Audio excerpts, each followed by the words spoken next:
So, some pretty cool news for Xbox aficionados and fans alike. It looks like Microsoft is finally on the right side of things here.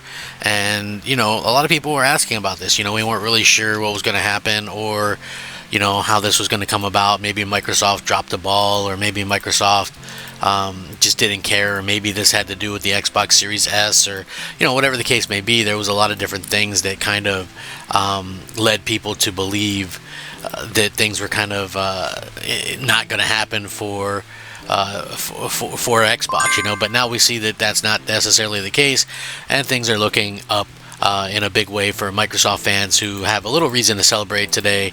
I want to get into it though. Should be a fun video. What's up, everybody? I'm Crap Gamer. This is Crap Gamer Reviews with another video. Thank you guys for checking it out. Please like, share, subscribe. I would definitely appreciate that. It helps out the channel, and it means a lot to me. And if you're looking for somebody who does daily gaming content, hey, look no further, because that's exactly what I do. I try to be fun yet informative. So, yeah, there you guys have it. Now, Black Myth Wukong is a game that took the world by storm. It was a game that was originally slated to come to Xbox, and then what happened was it never actually did manage to come over to Xbox, unfortunately. And then 1 year to the date that it released on PlayStation 5, it looks like it will finally head over to the green box. Now, very interestingly, according to this, it looks like 1 year date confirms that there was some kind of PlayStation exclusivity. Nobody really knew for sure what was going on, so there is kind of that. The long-delayed Xbox version was released on August 20th on the PlayStation and PC. The company also said Action RPG will receive its first ever discount across all platforms on June 18th, when Xbox pre-orders will open at the same discounted price. The Xbox version of Black Myth Wukong was originally expected to be released alongside the PC and PS5 versions on August 20th, 2024. However, Game Science announced last summer that it had been pushed back due to internal quality concerns. So a lot of people took that as maybe meaning that the Xbox Series S was the culprit, and that we were going to kind of have some issues there, or whatever the case may be. But hey, nice to see that things are kind of working out for the best there for Microsoft. Several months later, a Microsoft statement heavily suggested a platform agreement with PlayStation was the cause for the continued delays, and denied it was due to Xbox platform limitations that have been raised to us. So there is that as well. Now, in January, the game's director added further confusion to the situation by blaming the Series S for the game's no-show on Xbox platforms, and I quote, "Everyone's fighting power is so terrifying, but the only thing missing is the Xbox robe. It seems a bit wrong, but the 10G shared memory with a few years of optimization experience, it really can't be taken down," they said on a Chinese social network, which was translated by Reset Era. So yeah, we're not really 100% sure how that looks or how that'll end up going, but the statement appeared to be a reference to the Series S's 10 gigs of RAM, which is lower than the Series X's 16 gigs and must be shared across the system's OS and the games as well. It's currently mandatory for developers to ensure that their games are compatible with both Series X and S in order to release them for Microsoft's console. This has led to some developers to argue that having to cater to Microsoft's entry-level console limits the potential of current-gen games. Black Myth Wukong was a smash hit following last year's release. According to Game Science, it sold 10 million copies in its first 3 days. It also holds the record for highest concurrent players peak ever achieved by a single-player title on Steam. So yeah, it broke a bunch of records there. It sold over 5 million copies on PlayStation 5 as well. So, there is that.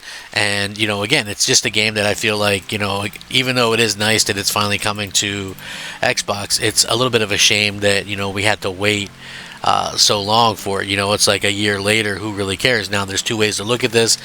Did Sony actually have some kind of agreement with them? If they did, they didn't advertise it at all. That's I think the big issue right there is usually if you pay to get advertising for a game, you're going to advertise it and say, hey, buy it, console exclusive on PlayStation 5 or whatever the case may be.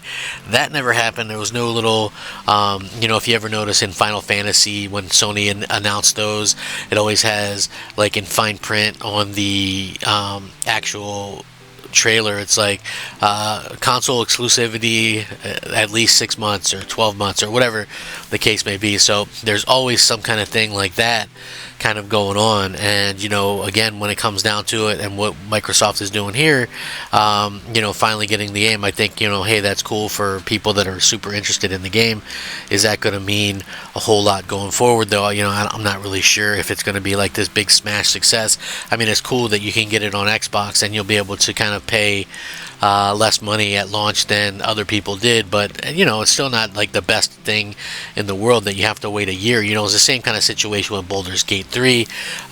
We actually knew that game was having limitations due to the Series S, but they were upfront and honest about it. It wasn't like it was like some bought and paid for PlayStation exclusive. So we kind of look forward to how things are going to go in the future with this stuff. Like, listen, I don't know. I have no idea what the future holds for Xbox. It's such a weird situation or whatever for everybody involved. And, at the same time, as Xbox fans, we have to kind of just take it and, hope that we get games in the future.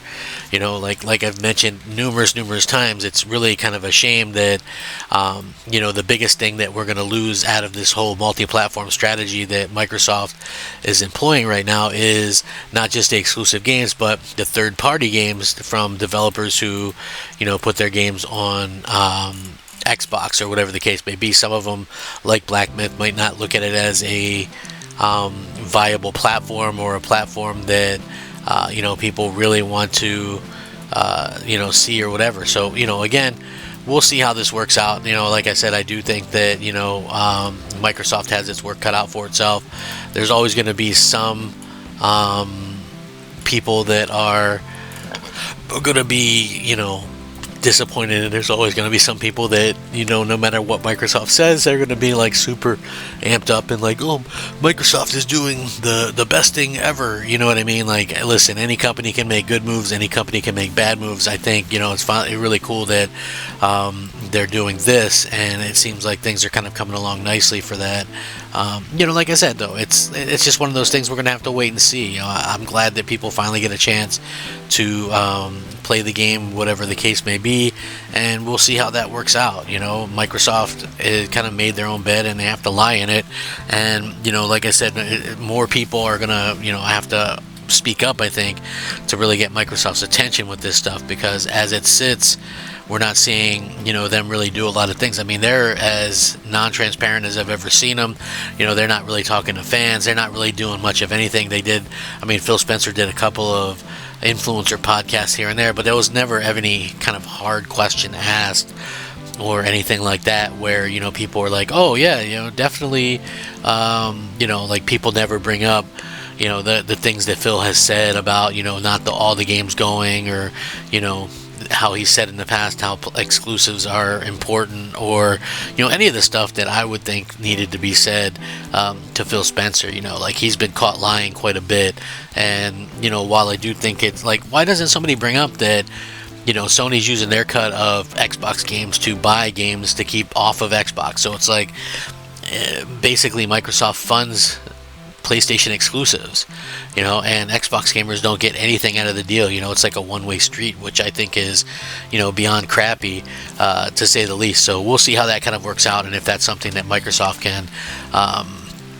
work on. I think they definitely have to work on the reason to own an Xbox. I mean, they used to come out and go, we want to be the best place to play and all this kind of stuff, and now it's quite clear that they're not the best place to play at all, and that's a real shame, because I think they do good hardware, and they're finally starting to release some decent games, and then in the midst of all that, this kind of happens. So yeah, it is, like I said, unfortunate to say the least, but I know you guys are probably, some of you are gonna give this game a try or check it out or whatever, and unfortunately there's going to be a large contingent of Xbox fans that say, oh well, if it's not in Game Pass, I'm not going to get it, which is probably why devs are even looking into skipping Xbox altogether as it is. So again, anything can happen in the future, and it is nice to see this game finally end up on Xbox. Even if it is a year later, it does seem a little conspicuous that it's exactly 1 year, but also equally as conspicuous that Sony wouldn't actually do any of their advertising for that game, considering it was such a big hit. And you know, it doesn't really make sense not to do that. So hey, congrats Xbox fans, you finally get to play the smash hit of 2024. And how's that make you feel? Are you guys going to play it? Are you excited? Let me know. Rack 'em up. Thanks for watching. Crap Gamer out.